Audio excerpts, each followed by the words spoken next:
Hey team, today I wanted to tell you about one of my favorite sleep aids, something that's almost extinct in the age of cell phones, alarm clocks. Recent studies have shown that if you take your phone to bed with you, or if you use it 30 minutes before going to bed, you have an increased sleep latency, or the time it takes to fall asleep, and you also have decreased sleep quality, resulting in poor performance and fatigue the next day.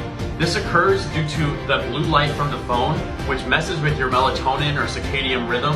And also, if you receive an emotionally charged text or notification, it's going to increase those sympathetic hormones, think epinephrine, norepinephrine, cortisol, etc. And when that happens, you're going to get increased wakefulness and decreased sleep performance. So get one of these bad boys and put your phone in another room to charge overnight.